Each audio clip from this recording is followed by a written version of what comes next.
It's live, House. The following contest scheduled for one fall. The cream of the crop.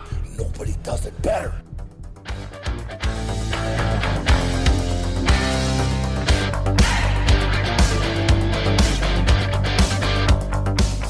You never came looking for me to prove that you're the baddest. So, I've come looking for you to prove you're not.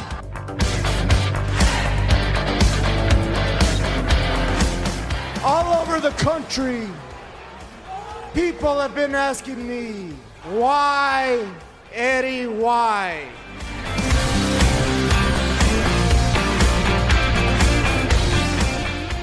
Week after week, trying to make me look like a jackass.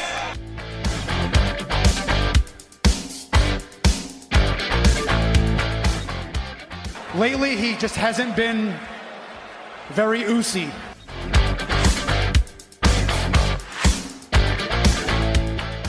I'm home.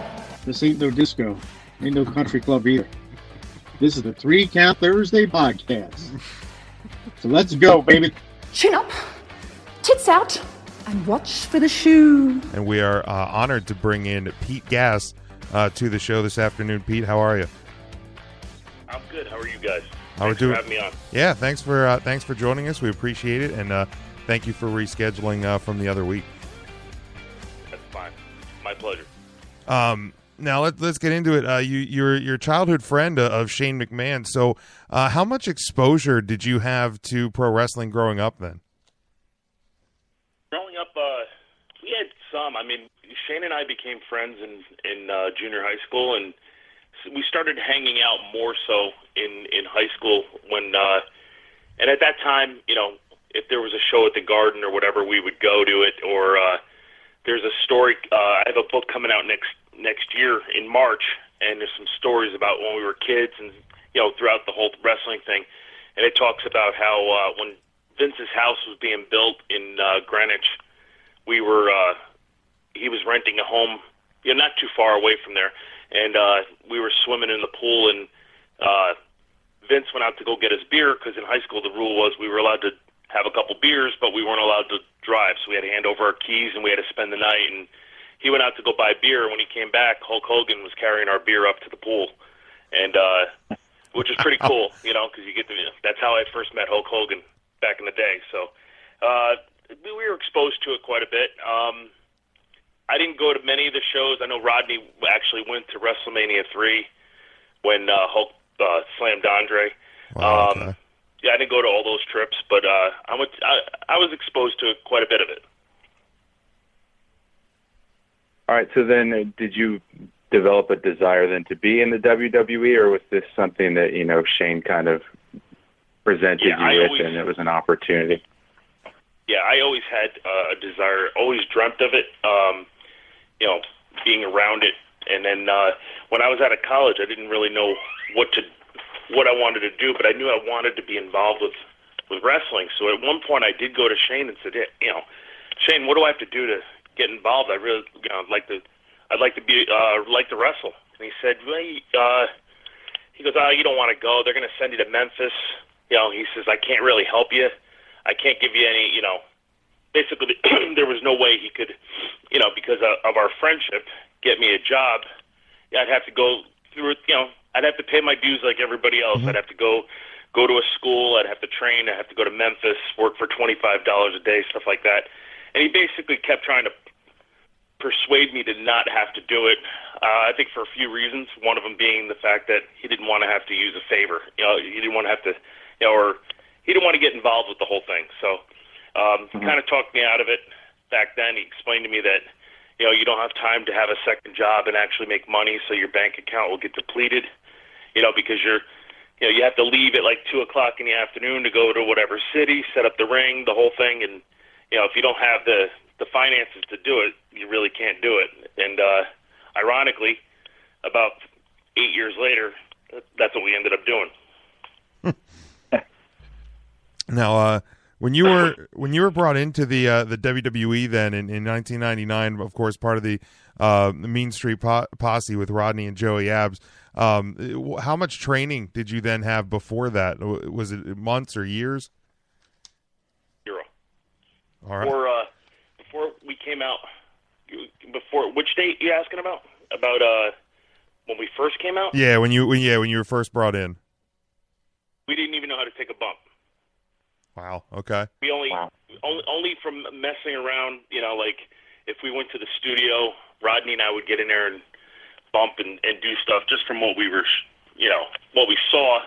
But other than that, we never did anything to, we had no formal training whatsoever. So we went in and we kind of went into it pretty green, and so like what happened was, we did all the vignettes and everything, and then they brought us to Mania, and then that's WrestleMania in Philadelphia. I believe it was 16 back in 1999. Okay. And they had us go and do.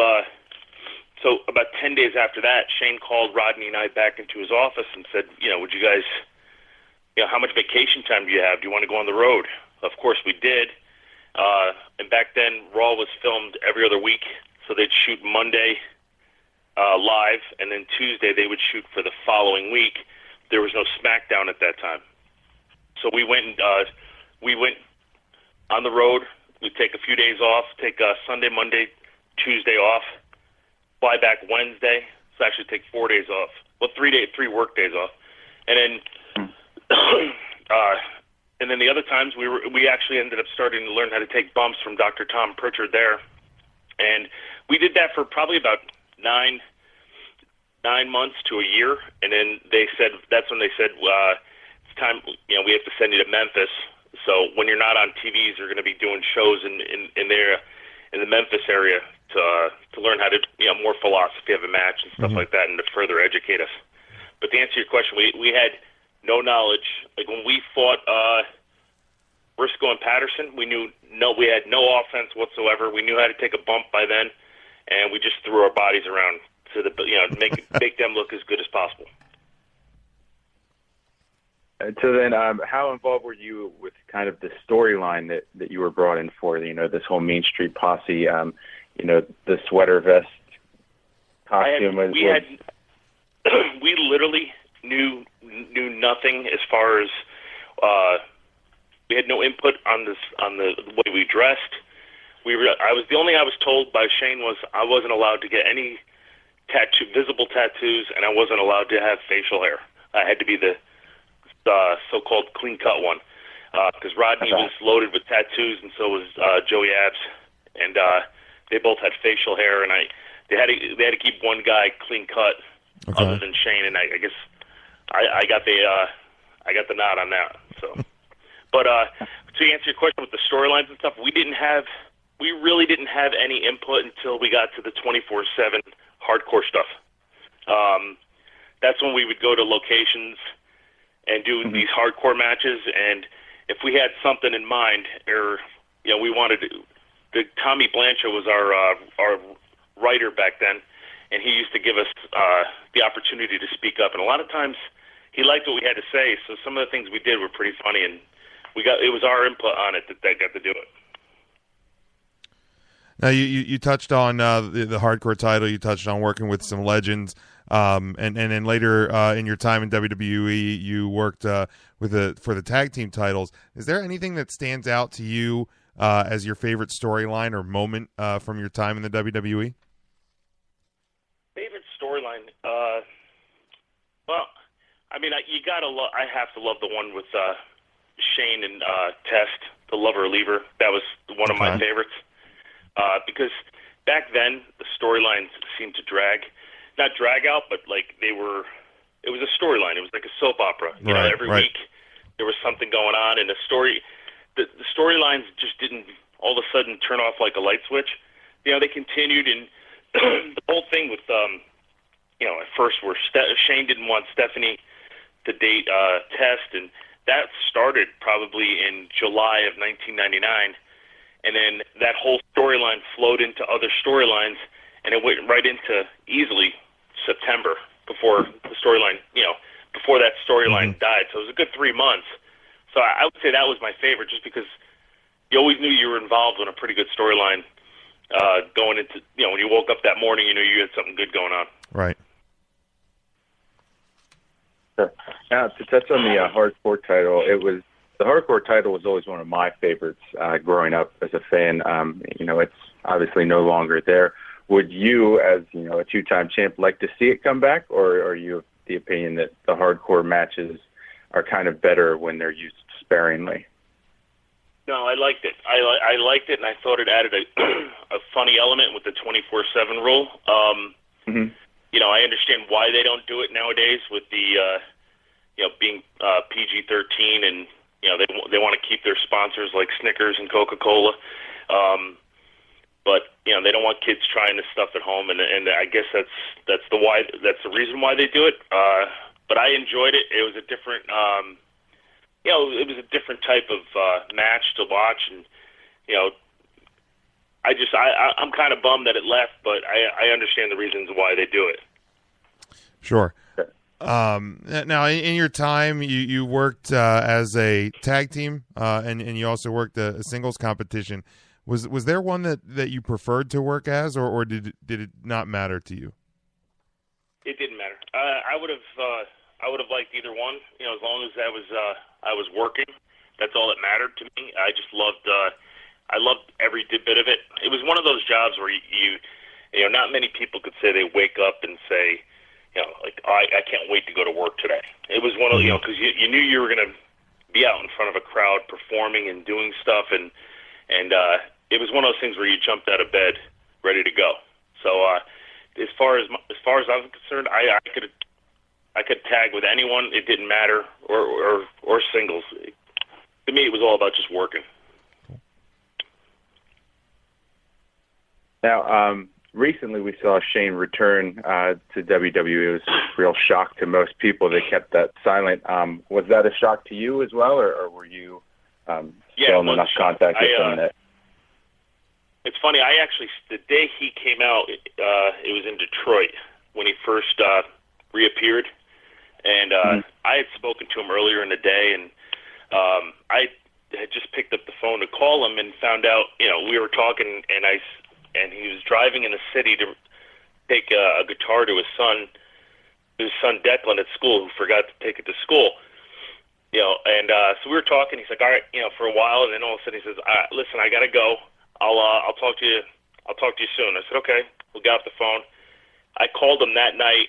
Didn't get through, but he called me back that Tuesday, and I jokingly said, I was like, you kayfabe me, And he goes, I didn't kayfabe you. He goes, I just didn't tell you where I was going next. So, but yeah, I was completely shocked. I was on the couch. My wife and I were watching, and literally as soon as his music hit, my jaw dropped, and then my phone and computer really started to blow up. So, I'm sure. Yeah, we were all kind of in, just in shock. I can only imagine what it was like for you.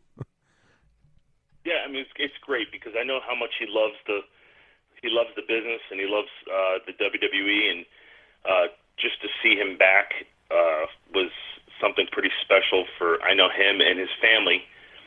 And when I spoke to him the following day, he said it was for his boys. So everything you heard, everything you heard in the storyline is a shoot. None of it, he's there for his legacy to his boys, and that's pretty much it. I mean, his sons are so proud of their father, and he is their hero, which is awesome to even think about. Not many fathers are boys' heroes, but he's definitely one of them. And but anyway, it was nice to see him back, and hopefully he stays back, and which I think he will, my personal opinion, but you never know. And yeah, maybe one day he'll need a little help. Wink, wink. Yeah, and you never know. You never say never, I guess, is what they always say. For you, back at WrestleMania, when Shane brought his kids out with him during his entrance, how was that? I mean, I thought it was awesome. How was that for you, knowing Shane as long as you have? I thought it was awesome too. If I wasn't there, and he got me tickets. He got my wife and I tickets. We were sitting about the fifth or sixth row, center, lined up right with the center. He took really good care of us that week.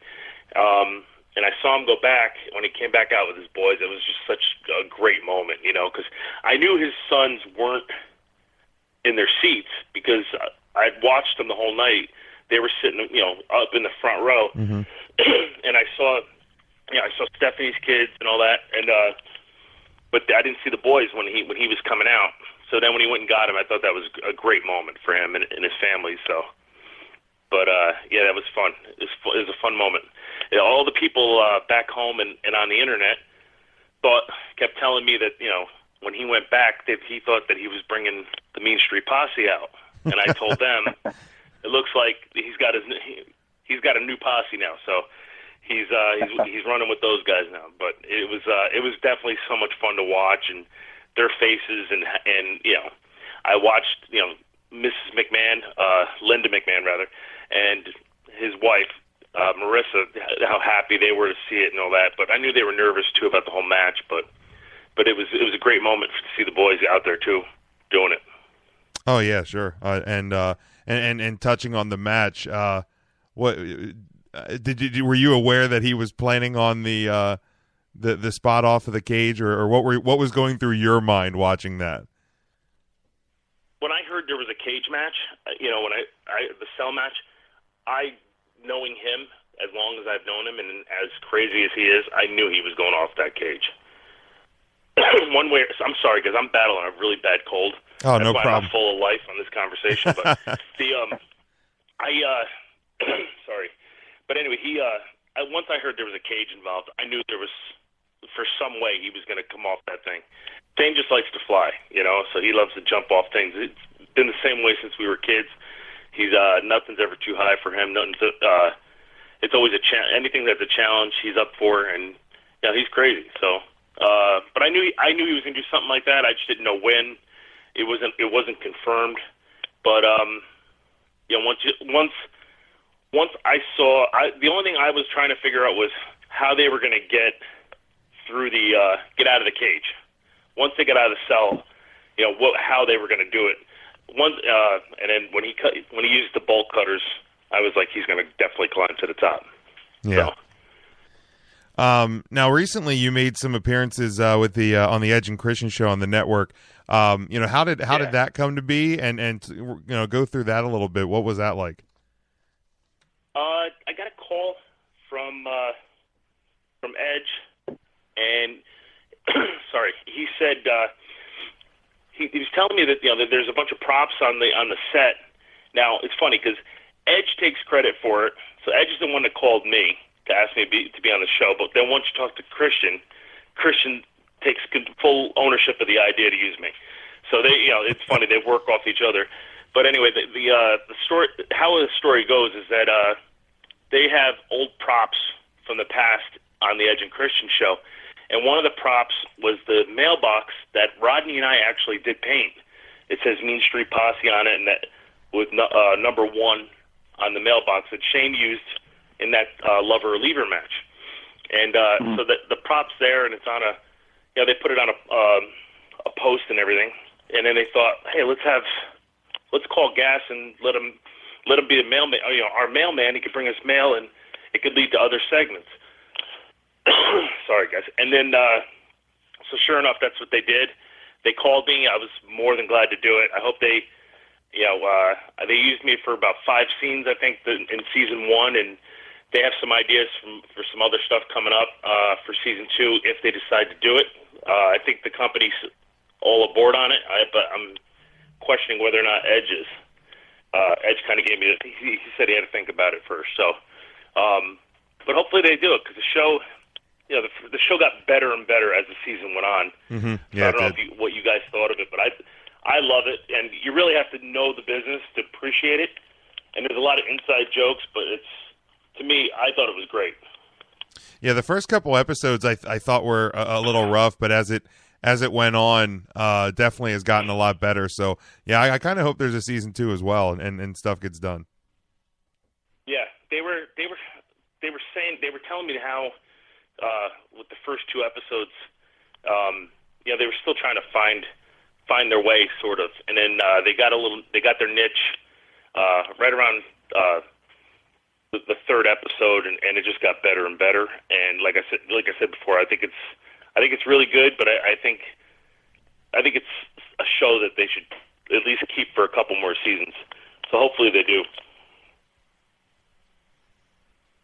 All right. Now, since leaving wrestling full time, how has your life changed? Obviously there's a big difference between being a wrestler and then not. So, what are some things that maybe you miss about the industry? And, how often do you get recognized as well? I mean, I think you have a pretty recognizable character from that storyline, and you look the same now to me as you did back then. So I'm curious as to how often you get hey, there's Pete Gas. I get a lot of, it's funny because when I first, obviously, as time goes on, you get recognized a lot less. I do get it a lot when every once in a while I have to go to New York City. I'll see somebody staring at me on a subway or a train or even at a restaurant, and they'll say, they'll ask me if I've ever wrestled and stuff like that. Or I even have customers that I deal with that I never tell them that I have, but then all of a sudden, they'll say, "Hey, Joe in accounting says you look familiar. Did you ever wrestle?" So I get it quite a bit. It's not as often, but then like if I play softball tournaments, there's always that era of guys that had grown up with wrestling. They want to talk about wrestling, and then in between games, sometimes you have an hour or two wait, and I'm either taking pictures with somebody or telling stories, and every once in a while I'll be telling a story. I look around, and it's almost like I got a classroom of kids sitting Indian style around me, just listening to these stories, and they love and life. So, it's fun. It's fun. I do enjoy it. I miss it a lot. It's kind of hard when you go from having that kind of, I wouldn't say, I guess it's fame. I don't really consider myself anything special, but being noticed a lot and stuff, and then from doing that to becoming just having to go to work every day, as I call it. It's a big change, but you definitely become addicted to that lifestyle, and going out in front of the crowd and stuff. It's very addicting, and it's one of those things where you miss that part, but most of all you miss the camaraderie in the locker room. I mean, those guys were amazing friends. Now, what advice would you have for anybody who's looking to make his or her start in professional wrestling? Wear a helmet. No, I would say I would say the first thing is to be good on the microphone. Have the confidence there, because that's you can learn the moves. Anyone could learn the moves. Well, not any. I shouldn't say that. It's not that easy, but I felt like it came easy after a while. But as far as if you have a good microphone presence and you have that charisma, then you're in good shape. You're off to a real good start. And that's pretty much it. I mean, you got to get the techniques down, obviously, because you want to be a safe worker. If you're not a safe worker, no one's going to want to work with you anyway, and you'll never make it in any business, whether it's an independent business or WWE. No one's going to want to work with you if you're not safe. So that's it. But I think the biggest thing is nowadays it's entertainment. So I think The Rock's proven that. He's the best on the mic, and look what he's doing. He's the most successful out of all of us. So that's I think that's one of the biggest things going. All right, now one question we always like to ask: if you could have a dream match, past, present superstar, who would it be against? Wow. I would say it'd be with Stone Cold, and I would go over clean. I mean, I would go over. I mean, not me go over. I'm sorry. I would put him over clean. I said that's what I meant to say. And there's a reason behind it. There's back when we first started,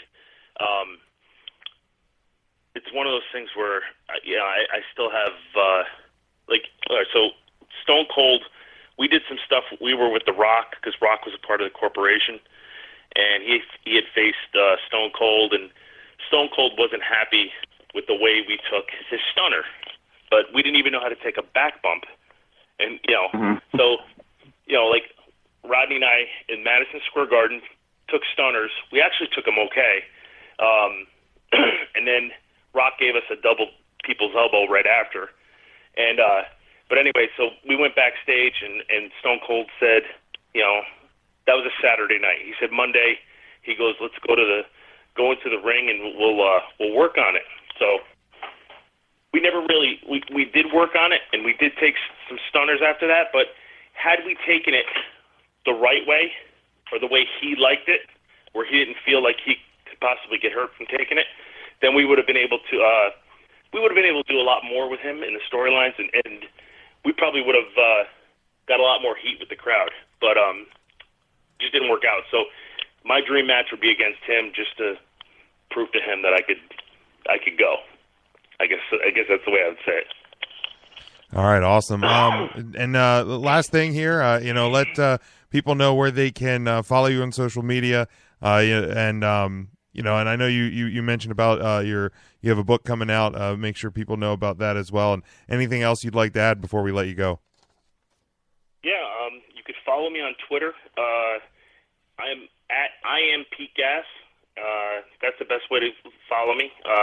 It's funny because as soon as Shane came back, my Twitter followers more than doubled. Not saying much because I only have a few. I only have a couple thousand, but it's still pretty good for me because I didn't really push this thing. But now I'm going to be giving a lot more information about the book. The book doesn't have a title yet, but it was picked up in January by a company, publishing company in New York City called Skyworks.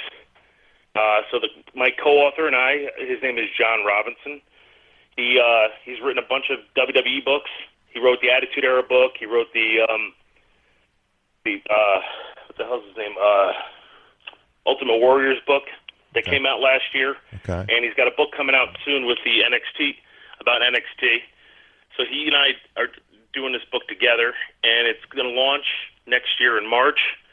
So if everyone just follow me on Twitter, you'll find out more about it, and you'll learn a story about what it was like from being off the street, just like everybody that's watching this cast, to right in the middle of the ring, and how it worked out, and how Vince took a chance on two guys with athletic ability and put them in the ring with the best of the business, and said, "Don't get hurt." So it's a fun story, and I am struggling with this cold, so I'm going to say goodbye. Excuse me. All right, Pete. Well, we hope you feel better. Thank you for joining us and fighting through the cold. We appreciate it. Thanks. I appreciate it. Talk to you soon. All right, no more jibber jabber. We have a great guest. She is waiting on the line, and we are going to get to her right now. Gabby Ortiz, welcome into the show. How are you doing? Hi. I'm good. How are you? We're doing very good. We're glad you can join us tonight. Hey, Gabby, thank you for joining us. Yeah, thank you for having me. Yeah. So on the first thing we always like to do is just get some background information, and for those that maybe aren't as familiar with you, were you a fan of wrestling growing up, and if so, maybe who are some of the people that influenced you then, and I guess even now as well? Yes, definitely. I was a fan. I watched it with my brother and my dad all the time. We had a lot of hamsters named after lots of different wrestlers that would run loose in the house. So, but I would have to say the most influential one for me was Stone Cold Steve Austin. We had a cardboard cutout of him in my house. Okay. And we still do. Currently, we've moved 3 times and still have that same one. And he always loomed over me and just kind of guided me through life forever. And even still, I love him. I think he's great. So. Oh yeah, absolutely. Still very influential to me. Yeah, probably. And then he's good friends with my trainer Danny Cage, so it's kind of cool that happens. That I ended up at the Monster Factory, and they know of each other, which is great. Yeah, because Danny was cool, full circle. Yeah, Danny was on his podcast, I believe, a little while back. Yeah, he was. Mm-hmm. It was a great listen. Make sure you check that out. Cool. Yeah, the Stone Cold podcast. That was really cool. And you've done a great job segueing right into the next question we have for you, and that's we want to talk about your training that you received at the legendary Monster Factory from said Danny Cage. Honestly, a place that has just produced some fantastic wrestlers. You can see the Monster Factory's hand in Ring of Honor and the WWE. I mean, really all over right now. What would you say are some of the most valuable lessons that you've learned so far training at the Monster Factory? The most valuable lessons are really like locker room etiquette and social media and things like that. The physical stuff you can learn at a lot of places, but some places can lack like the kind of like insider stuff that normally you wouldn't really think about teaching at a school, at a wrestling school. So I've been very grateful to know that. I think that's gotten me really far. So quickly is just knowing how to conduct myself in certain places. So that's probably the most valuable lesson that I've learned at the Monster Factory since I've been there. Absolutely, and just how to conduct myself professionally everywhere. Yeah, that's a huge thing, and we've seen it. I mean, we've been in some locker rooms too. The difference of training, that people have just from coming in and shaking some hands, things like that. What do you feel like in ring has been the easiest thing for you to pick up on? I definitely think character has been kind of my strong suit. My charisma has taken me very far because my athletic ability it's there, but it's not as there as I'd like it to be. So that's what I work on a lot. That's what I have to work on a lot more than my character. My character comes a little bit more naturally to me than other things do. Sure. So I really hone on to that and take it as far as possible. Now, that's what I try to do. Well, we've talked to we have talked to Danny Cage, and we've talked to some other folks who have trained at the Monster Factory, and the thing that one of the things that stands out to us is it seems to be very well structured, and it offers a lot of classes, for those who have a strong desire and commitment, to be in the ring. Could you maybe, and I don't know if there is a typical training session at the Monster Factory, but kind of maybe walk us through the process a little bit. I mean, we don't want to give away too much, but what does kind of a training session at the Monster Factory look like? Oh no, giving away too much is everything Danny likes to do. So I'll give away whatever. Perfect. No, no. We start up with a light. We start with a light. My boyfriend's in the car with me right now. He just gave me a look for that comment. I just did. We start with a jog, and in the jog there's a couple things we do, like side to sides or lunges or frog jumps, things like that, just to get ourselves warmed up. And then we go into some stretching and some light yoga and things like that to just loosen the body up. And then either we do squats, Hindu push-ups and crunches, or Damian Martinez, Ring of Honor, gets in and he does some cardio stuff with us, maybe 100 jumping jacks, things like that, like set up and down, just things to really get your cardio going. And that's the first half hour, 45 minutes of training, and then we get into the real stuff, which is rolls. We all get into 4 lines and we roll, all the way down the facility, and it's a big facility, so we get a lot of rolls in. And then we'll go into drills, so maybe a bump drill, 5-5-5, and then things like that. Another kind of just the cardio stuff, and then we'll go into drills like match drills, so heat drills, comeback drills, things like that, and then we'll break out into matches, which is kind of a newer thing we've been doing. So we'll be doing matches where we just kind of go in with another person, what we're doing with them, and then that's how we start. We call it on the fly, and then then training's over. It's a long night, but it's a good night, and you get a lot in, and you're working with different people the whole night, and it's a good time. And then there's the beginners do a lot of chaining, and they learn how to, where to start, locking up, things like that. So everyone's always working all the time, and you're always watching and seeing what other people are doing. So it's always a good and really fun night at the factory. And I just came back. I came back on Monday, and I was there Tuesday. Awesome. To train. Now, kind of transitioning away from training more into maybe the creation of you, the character, the persona. What would you say overall, though, is your favorite part of wrestling? Is it the creation of your character, developing a certain moveset, the actual just art of wrestling? Do you have a favorite part of pro wrestling? It's definitely art. I've always said it. I've always said the art of pro wrestling is so captivating. It's so unique. There's nothing like it. There will never be anything like it. It's all encompassing, and that's why I love it so much, and that's why I wanted to be a part of it so badly, because it's literally everything you could think of in terms of performance art and combat. It's just so wonderful. So it's hard to answer that question because I really love everything about it. Awesome. Now, from what we know, it has been a pretty fast and much deserved rise, throughout the early part of your career here. As you're only in, I think, year 3, is that correct? A little less. It's hard to gauge that because I kind of like came in and out when I first started. So I like to say a good solid 2 years. Okay. It's been.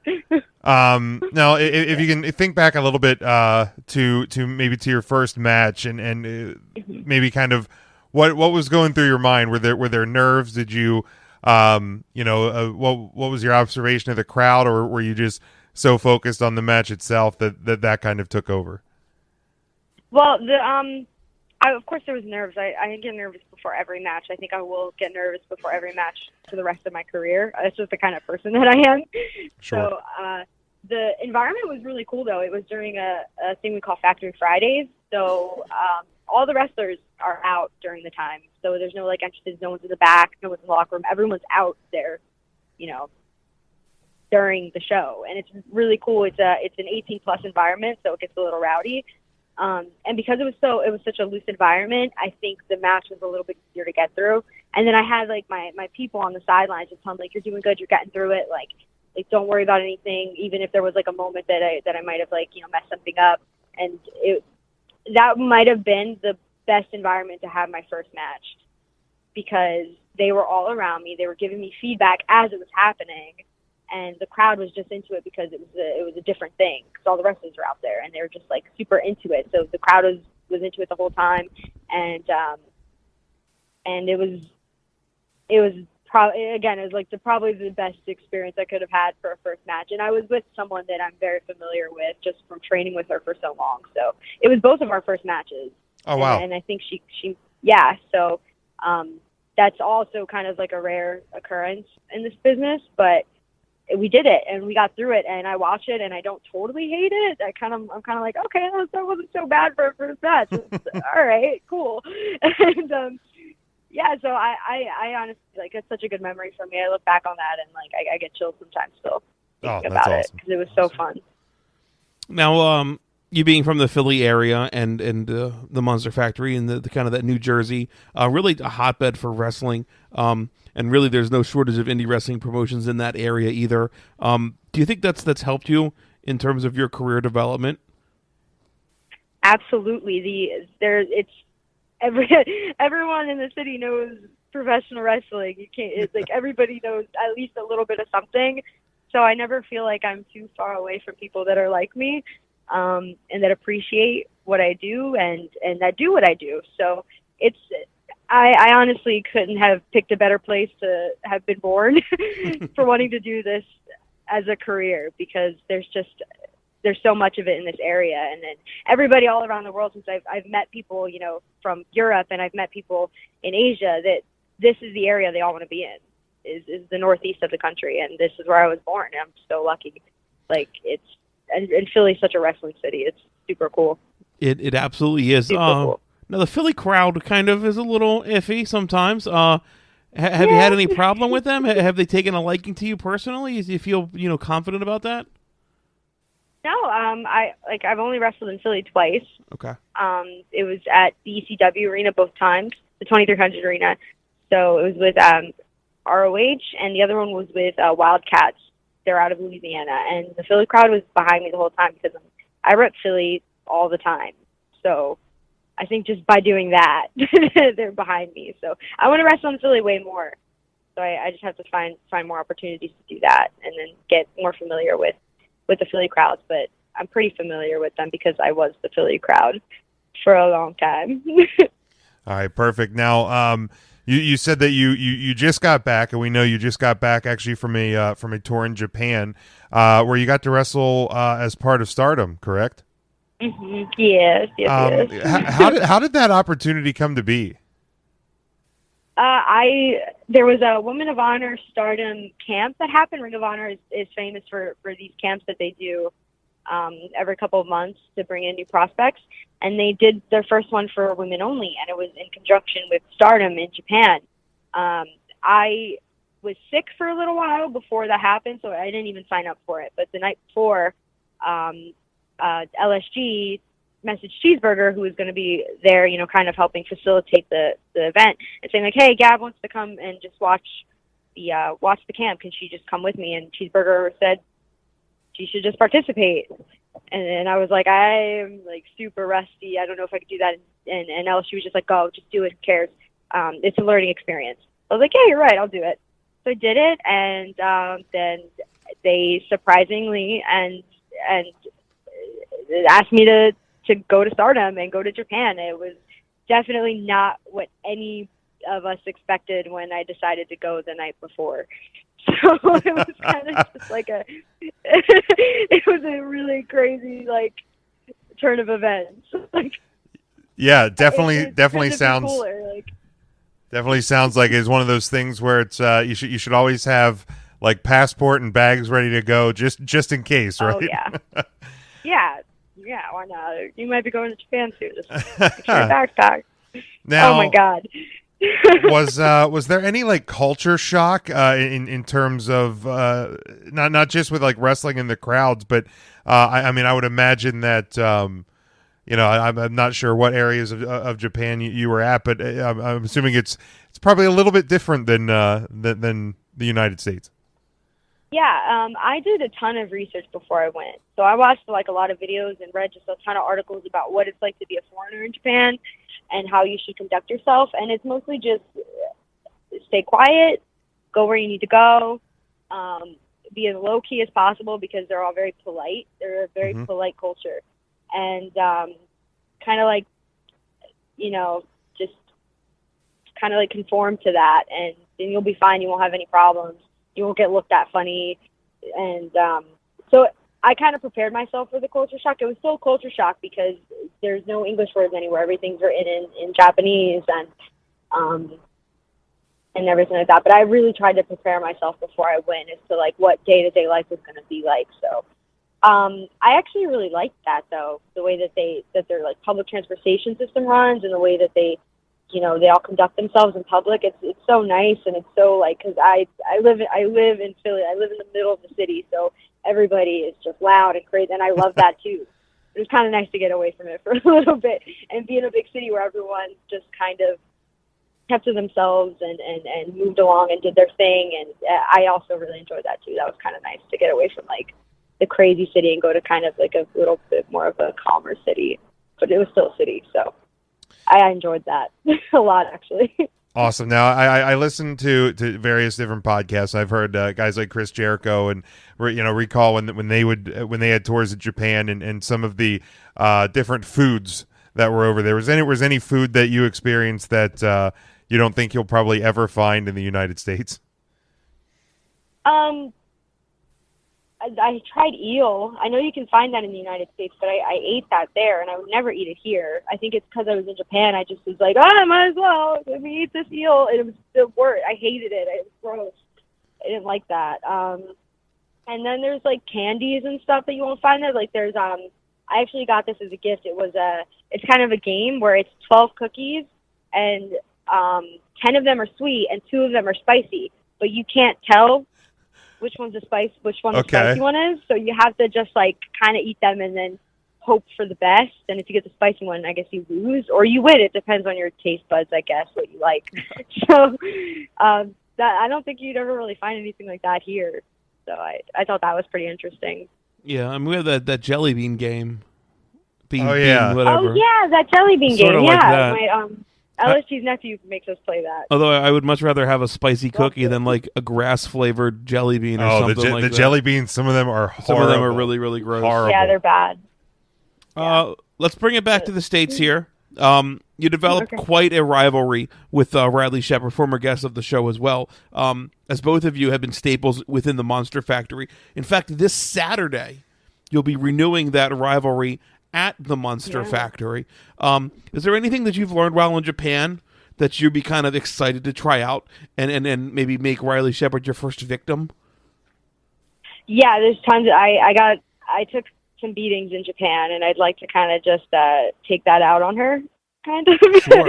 No, I learned to be just super duper humble, because when I was at the Monster Factory wrestling her, I was a little cocky, and I kind of put myself in some weird positions with her and the fans, and now I want to turn a new leaf there and just be very competitive and fair in the ring and win fairly, and that's what I want to do now, because I realize it's what I have to do, especially being in Japan and taking all those beatings and learning so much from different match experiences and wrestling different people, and that's my plan, is to just win as fairly as possible and have good matches with her and hope for the best and hope that I get those wins that I want. Absolutely, sure. Now you actually mentioned it earlier in the interview as well, about LSG. You guys are in a relationship. How do you guys manage being in a relationship in the crazy world of professional wrestling? Yeah, it is crazy. We love each other so much. We love each other so fiercely that all of the weird relationship stuff that I don't think normal couples would deal with, we just manage to get through as best as we possibly can. And it's like, we can't really talk to other people about it, because like, we don't know any other people that are in a relationship like us. So we really have to navigate this on our own. And then I think we've done a hell of a job in our relationship, especially since I went away for 2 months, and the time difference is there. We managed and we worked it out, and I'm with him right now, and I'm very happy, and I'm very confident in us and our relationship. I think we're doing a good job. Awesome. I'm happy.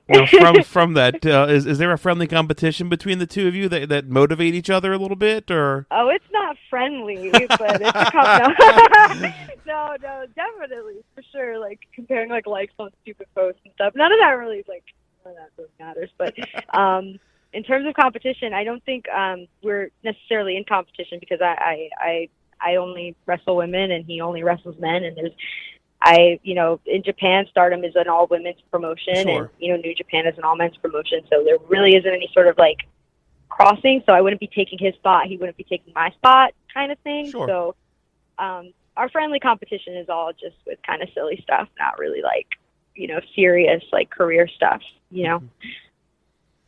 That's how I see it. Awesome. That's awesome. Now, one question that we've asked a few people, and it's been really fun to get their opinion on this. Being a woman in the wrestling industry, what's your current opinion of the state of women's wrestling within the WWE? We've seen some big strides over the last few years in terms of kind of getting away from that diva stuff and focusing on the wrestling and the wrestling ability, and they've drawn some criticism in recent months with the way that the finish was to the first ever women's Money in the Bank ladder match. How is it viewing the WWE women's product as a woman within the business? It's really exciting, I think. I mean, even with the Money in the Bank debacle or whatever, I enjoyed that. I thought that was an interesting spin on what could have happened in that match. I mean, at first I was like, what the hell? That's stupid. And then I thought about it, and I'm like, oh, wait, you know what? All right. I see what they did there. I didn't mind it after a little thought about it. And I think that it's just going so well. There's so many amazing women. And when I was in Japan, I was rooming with Piper and Tony, who just wrestled in the Mae Young Classic, and I was talking to them about their experience. And it's just I think maybe even 5-6 years ago, you wouldn't have thought that there'd be a whole tournament for women in the WWE. So they're not little strides that they're making. They're these huge steps that they're taking in this business for women, and I really enjoy how how things are going and the direction things are going for women in the WWE and all of indie wrestling. I think there's a huge revolution. I don't see it stopping anytime soon or dying out anytime soon. It's awesome. I couldn't have picked a better time to like decide to be a part of this business than right now.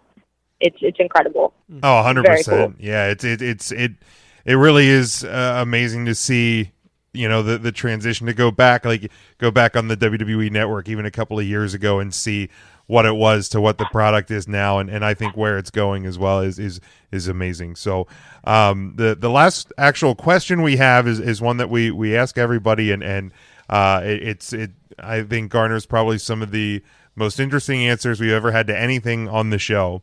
And that is, if you could book your dream match against anyone, past or present, any type of match, who would it be against, and would it be any type of stipulations? See, I literally had a dream match. Like I fell asleep and dreamt this match. It was with Santana Garrett and Mickey James. Was a 3-way. And no stipulations. It was pretty solid of a match, but I would like that to happen one day, just to like fulfill a literal dream that I had. I think that would be cool. But I mean, maybe Santana she did. So I think it could be a possibility. I don't know. Maybe one day I'll try to get that to happen. Possibly. I think out of all the years we've done this show, Ryan, I can't think of another person that's actually had an actual dream match. For a dream match. No, this is probably the first one. Yeah, I'm pretty sure. At least, what, the 3-4 year, at least, yeah. Yeah. So there it is, our first literal dream match. That's where we're going to leave it. But before we let you go, make sure you plug your social media and anything else that we may have missed before we let you go here tonight. Oh, I just want to say one thing to anybody that's listening. Your path is your path and your path alone.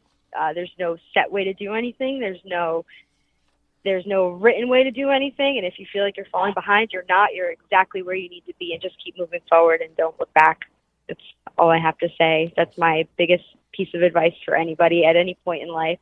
And my social media is, my Twitter is @Gabby, GABBITY, and my Instagram is the same, and you can find me at Gabby Ortiz on Facebook, and give me a like. Thank you. All right, and Gabby. Thank you for having me, guys. Absolutely. It was our pleasure, and we wish you the best of luck, and hopefully we'll get a chance to see you in the ring here soon. Awesome. I hope so. Thank you, guys. Hey, thank you. Have a good night. But what there is time for, Tim, is we do have a guest with us tonight, and let's get him in here. Right? Yeah. Yeah, that's why I kicked the other guys out, actually. There we go. We needed to make room for the man of the hour. It is Breaux Keller. He is joining us for the very first time. Finally. I mean, like, the guy is, like, right around here in our area, and we finally get him on. Busy man to track down, this Breaux Keller. But how you doing tonight, man? That is a fact. I'm a bit tired, to be honest with you. But, hey, we're powering through. Not too shabby over here. Definitely have to be on the show with you guys. It's about dang time. Good deal. Yes. Good deal. Yeah, you've definitely definitely been a busy man as of late, and of course we'll get into a bunch of that. But you know, for us, we've always been a fan of the business growing up. But for you now, I mean, I would assume you were always a fan growing up, right? Oh, absolutely. I think it's funny because, like, I feel like anytime you talk to a wrestler, for the most part, as it should be their answer to say that they started watching when they were kids. They got hooked on it. You know what I mean? Especially for me, growing up with the Attitude Era, like, that was the prime time of pro wrestling. So, of course, I was hooked in. My brother was always flipping between Raw and Nitro every week. So, no, I mean, I've always been watching it, like, since I was a youngster.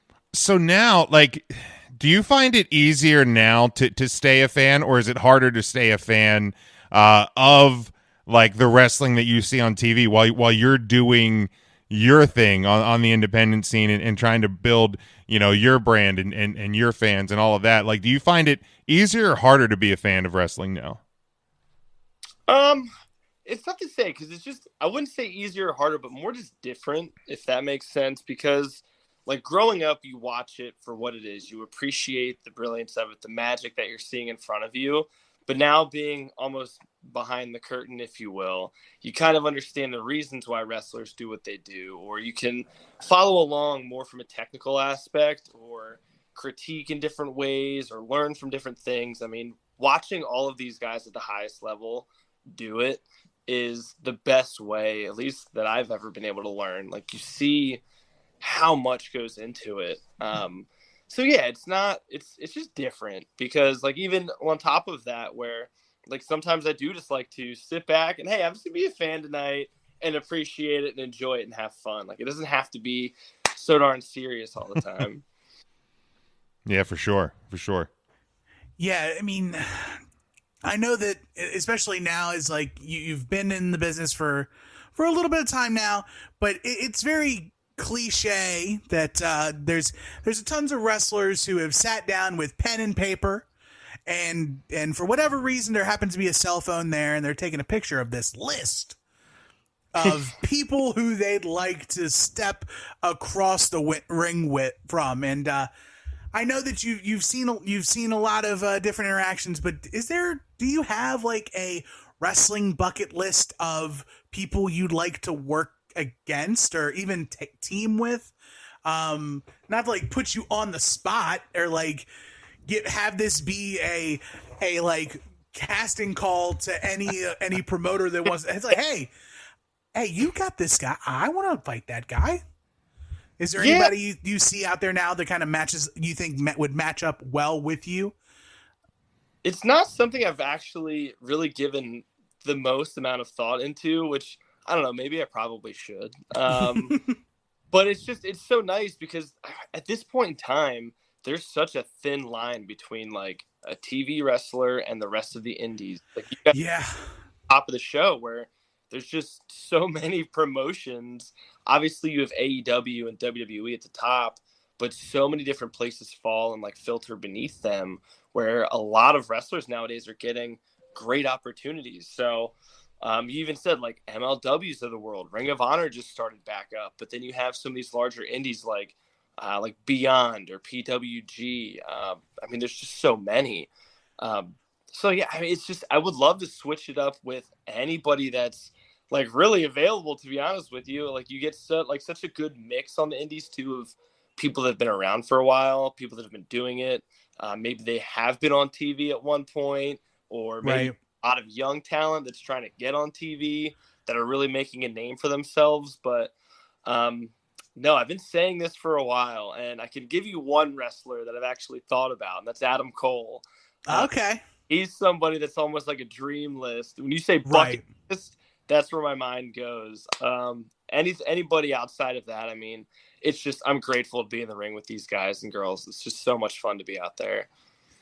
Yeah, and you're in like the perfect era right now, because it seems as though with the rise of like television wrestling that the independents are rising as well. I mean, especially with the internet, and you've got independentwrestling.tv and just the accessibility of the independent wrestling promotion, aside from like buying a ticket and actually going and being able to pull it up on my Apple TV or my Roku or whatever, and watch dozens, hundreds of promotions across the United States and even internationally.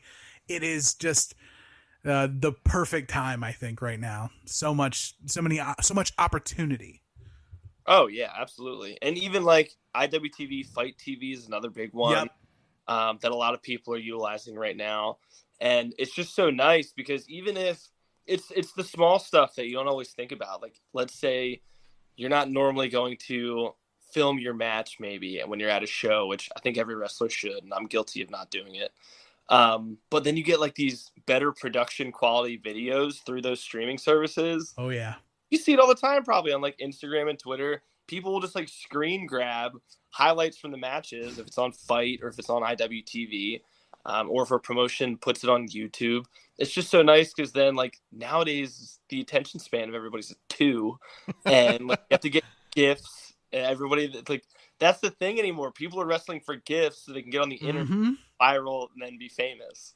So there's so much. It's a whole different world at this point in time. But to bring this full circle, it is nice that there's so many different avenues these days and so many different ways to just get yourself out there. Yeah, for sure. And I mean, we were talking about some of these different promotions that not only are, national, regional and all of that. And you've become, a bit of a, we'll call it belt collector, so to speak. We know like PPW, which are great friends of ours. MCW, yeah, like there's room on that. Yeah, there's plenty of room right there to add more to the collection. But what would you say? Because you've obviously done both, fighting for a title, defending a title. What like when you're preparing to fight for or defend? What's the mindset? How do you approach it differently? Do you approach it the same? No, I mean, I would say I approach it slightly differently, which I think it's because it is what it is, like the championship. Like you're almost in a different position by default because that is supposed to be the prized possession, right? That's the championship what everybody's fighting for. So yeah, you have exhibition bouts and they're nice and you want to approach them in certain ways. And I don't know how kayfabe we're going here, but every match on the card should serve its own unique purpose because the show, I mean, a lot of people have their own thoughts on how shows should be run, but the show ebbs and flows. So there should be different types of matches at different points with different matchups and wrestlers in there. So like with the championship match, it's like, okay, this is the biggest fight of the night. This is going to be the largest match. And I have to make sure I'm pulling out all the stops because I know my opponent's going to be, and we're fighting for this prize. So I think there is a little bit more between the ears that has to go into it. It's like just a whole different mental approach, like putting the match together, being out there with the crowd, like depending on where you on the card. Again, it's like the crowd could be a little tired. We got to bring them back up. We got to make sure they're invested in the match. So yeah, I mean, there's layers to it, but I think it can be a little trickier. There's just you add a little bit more pressure on yourself, a little more weight when the championship is involved because you want to make sure, you're not disappointing A, the fans, but then B, management who entrusted something like that in you. And you want to maintain that respect and that level of, we're going to continue to use you. So yeah, I mean, there's definitely a few different approaches to go about it. And I'm sure, like coming to the ring and presenting yourself as a challenger for a title versus presenting yourself and coming out with that title, with that championship as the champion, has to be in its own way kind of two very different worlds. Because like you're coming out, you're to achieve the goal versus like I've already achieved the goal. Now I have to keep it. I have to get everybody else from knocking me off this pedestal. Yeah, absolutely. And that's the thing too. Being a champion, it's not easy. You have to stay innovative. You have to try different things, do new things. Going into a championship match, I mean, it really is about that presentation because you're the challenger. You don't want to just be some nobody that's getting in the ring and they're going to just bust you up in 4 minutes. You want to go the limit. You want to push the champion and make sure that, you're giving them your all, because if you don't, then it's not going to look favorable for anybody. But yeah, I mean, I think the mindset going into a championship match, even that again, can just vary on the situation, the promotion, where you're at, what's going on around you. Hey bud, this here real quick, not to interrupt, but nothing gets done without this guy. Oh, I mean, yeah. I mean, there's more important things than any of us. I mean, that's the king right there. He just jumped up here. But he'll tell you, being a champion, defending the title is, I would probably say, tougher than going in as a challenger, because to hold the title, maintain it, you got the target on your back. So everybody's gunning for you. Everybody's bringing their best stuff. But then as the challenger, you can kind of sneak in there. You can throw your best stuff at the champion, and you can probably come out on top, which is how I got that bad boy. There you go. And I know it's as a champion, you're also you're one person who everybody has their eyes on, and they can see what you do, how you move, your mannerisms in the ring, and you also, there may be people who you face from outside of the normal usual suspects that you usually see. So what's the difference for you as a wrestler between performing at, say, your PPW, where you're there, you're champ, everybody knows you, and then also you're making your foray into the Mid-Atlantic this weekend, heading down to VCW in Virginia. So even now, with a little bit of time and seasoning under you, how different is it between being where everybody knows your name and being where you get to be this new shiny? And how much different is it between your mindset between maintaining your image and building an image somewhere else? Yeah, it's fun, honestly. Like, I think going to new places and kind of spreading your reach, there's like a first day of school feel to it. Like a good, like, butterflies in your belly. There's an excitement in the air almost, because it's like you said, like, maybe nobody there knows you. Maybe a couple people know you. Cool. But you're meeting these people for the first time. You're making your first impression. So you have that opportunity to really wow them, win them over, present kind of some of your, best stuff that you have, and really enjoy it more than a lot of other matches. Because, I don't know, maybe I'm speaking for myself here, but when you're at one promotion for so long, and you could probably relate this to some of the TV programs. I feel like I've heard a few of the guys on, like, the main roster say how it's like, I think Chris Jericho even, he says, like, sometimes you just have to go away, give them a miss you, make them miss you. And, exactly. So it's a little more challenging to a degree when you are at some place continuously, seeing the same audience, trying to wow the same crowd without, any sort of break in between. But then when you get to go to new places, it's like, all right, hey, here we are. Let's make some fun. Like, let's make some magic here tonight. Let's have a good time.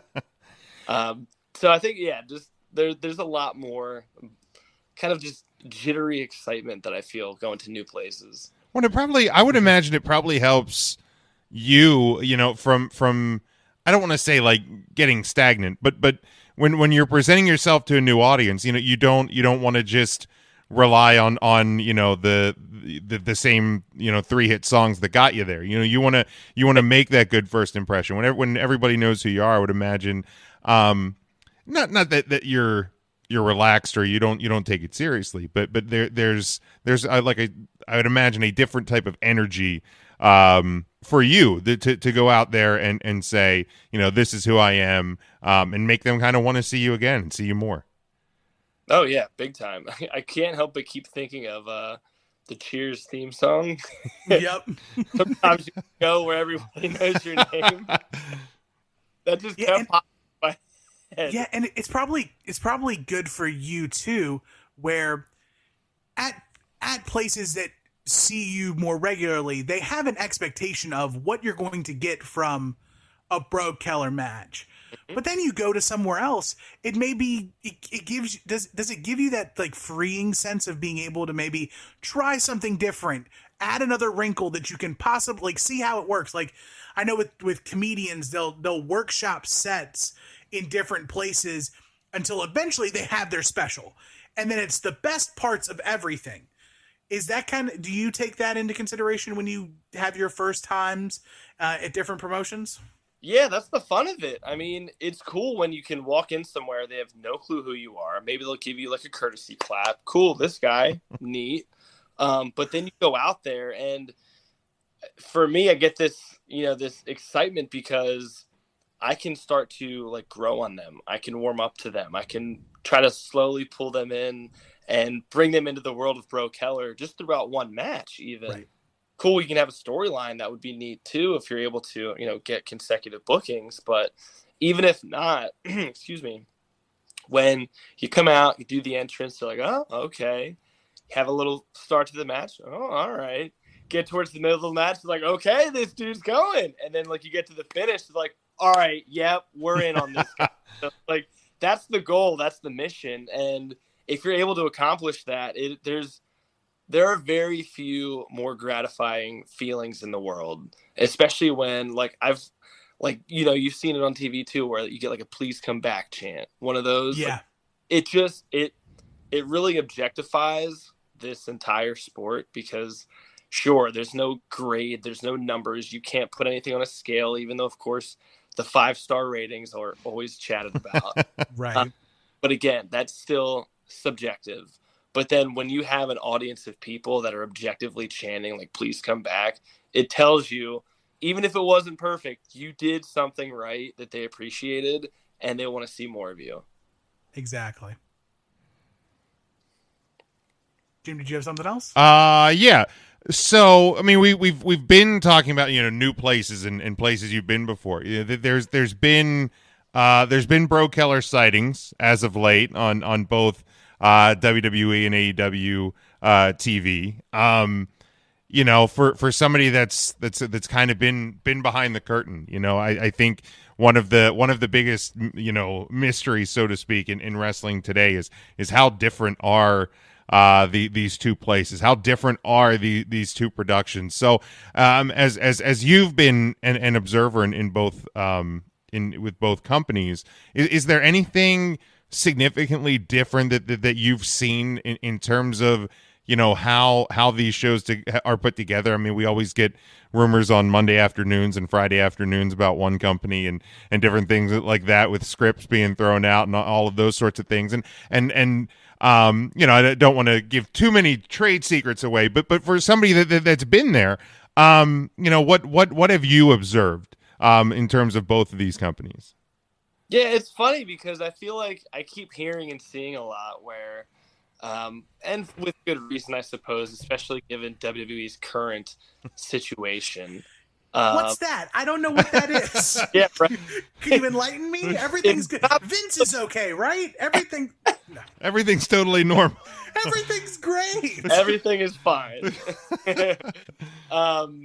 But yeah, like I feel like a lot of people kept trying to say like, okay, WWE's toxic. You're walking on eggshells all the time.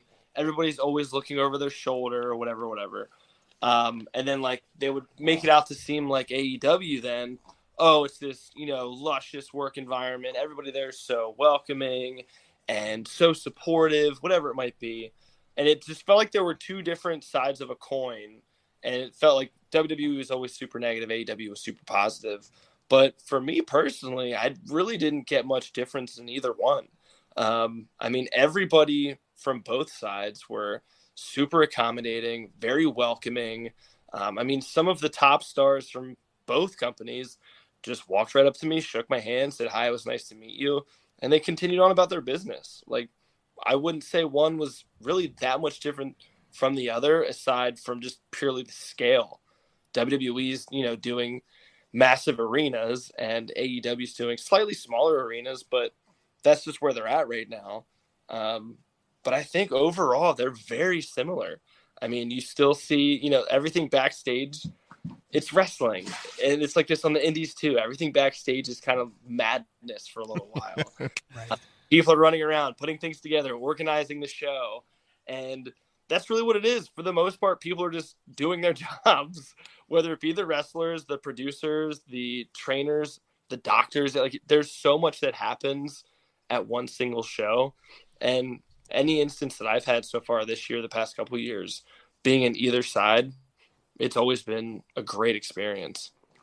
Yeah, I mean, I don't know what you're talking about, man. I've been backstage a lot of independent shows, and everything was totally calm and normal, and nothing was chaotic whatsoever. No, I'm just kidding. Yeah, right? we have all been there. The so and so didn't show up, or doctor's not here yet, go stall, sort of a things. Yeah, it's that's the one.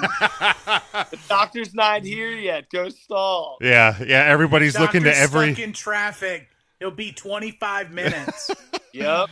They'll have fun. Yeah. We've all been there. We've all seen those things. We can't put a match out there. There's no doc. They don't want me. They don't want to hear me talk for 25 minutes. Are we going to give away the raffle now? Like, what are we doing? Tonight's 50-50 raffle, $6.33. Who wants it? We're doing double raffles. We're doing a pre-show and then a intermission raffle. But it's very awesome to hear, and I've always been interested. Is like it feels like the wrestling business is like resizing a picture on a computer, where wrestling is always going to be the same thing, but as you expand out, you obviously add more detail and you add more things. But the nuts and the bolts of it, like between the organized chaos backstage and what goes on in front of camera or no camera or studio lighting or rec center lighting, it's all very much to scale. That's pretty sweet. The last question I've got for you, and I know that there's still a lot of room for growth for you as a performer, but is there something that you've learned over the stretch of your career so far that you could like crunch down, and if you could feed it to day one, bro, I'm like, hey, it's not great, but hold this will get you. If you had this, then what would it be? Which for the record, I think I may have been in the building. Was day one, bro? Was that over at ACW? It most certainly was. I'm fairly certain I was there. So yeah, I'm fairly certain I was there for that one because I remember the loudest group of people I've ever experienced at a probably almost any independent show I've been to were there for the Bro Show. I do remember that vividly. That's like to hear. Yeah, me versus Twisted Tate, day one. That was it. But man, this is a tricky one. A little nugget. I know.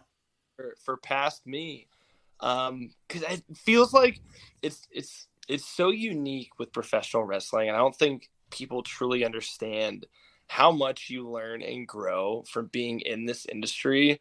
And it's not just in the industry, it's outside. Just the way I've been able to socialize with people, or the way I've been able to cultivate relationships, and just how I've dealt with just business and work. And there's so much that I feel like I've learned throughout the course of my career. It's so hard to encapsulate one little tidbit. It would be probably, though, if I could narrow it down, it would just be to be patient. I know early on I would get flustered and kind of frustrated because it was like, okay, I want to keep going. I want to do this. I want to do that. I want to get to this stage. And I mean, sometimes you just have to build yourself up to that. And even if you think you're ready, you kind of get, a little dose of just humble pie, really, where it's like, no, you're not ready for that. Take your time, slow down, because there's still so many more things that you could be doing. That I feel like, a lot of wrestlers, even just in general, like if I'll watch a match that I did last week versus a match I did 3 years ago, it's almost hilarious how different they can be, because it is just like, even on that scale, just slowing down in the ring, taking my time, doing the things between moves, not necessarily just doing the moves. There's a lot that I would probably like to tell day one me and just be like, dude, chill out. There it is. That's the one. It's like, chill out. That encapsulates everything. It's like your mindset. Chill it out. In the ring, less is more. Like, let it breathe. Let stuff happen. And so that's awesome. That's good. That's also like a good nugget even to give if there happens to be an aspiring wrestler who falls across 3CT this episode. That's a wonderful piece of advice to get at any level, especially if you have aspirations like you do, to take this thing as far as you can and drive it till the wheels fall off. So pretty much, and the wheels are getting a little wobbly right now. We just gotta get routine maintenance. You've gotta rotate the tires and gotta get your oil changed. And if we can go on a little diatribe on that real quick. Please, let's do it. People need more self-care. I'm very guilty of it. Stretching is the biggest thing. You keep seeing blown ACL, torn Achilles, quadricep. There's so many different things that are happening right now. People got to do, literally, my phone is propped up on my Hypervolt. If you don't know what it is, it's a massage gun for your muscles, and it's incredible. So take care of yourselves, hydrate, stretch, sleep at night. There you go. Those are the lessons. Couple people following along with us live. Apparently, you're not only a great wrestler, golfer as well. Hayden says that you whooped his ass in golf. Devin here says he had the joy to be with you in the ring one time, reffing a couple of your matches. So good to see Devin checking in with us. And Kevin says Breaux Keller's the man. We tend to agree. Absolutely. So we're going to talk about some few things away from kind of the Breaux Keller story if we're going to make a documentary about it. But I know at some point here you're going to have a hard out. So let's get the formal. Where can people follow you? Where can people check you out? Like we said, we know you're getting to the Mid-Atlantic this weekend. So kind of give people the rundown where they can keep up with what you're doing, and then we'll keep you on here as long as we can. Absolutely. So I keep it super duper easy. It's Breaux Keller everything. So if you're on Facebook, Breaux Keller, BREAUX Keller. Facebook, Twitter, obviously at Breaux Keller. Instagram at Breaux Keller. You guessed it. Snapchat. You don't need my Snapchat. But it's super easy. Yeah, hit me up. Let's get acquainted here. Let's be friends. Like, share, follow. You know the routine.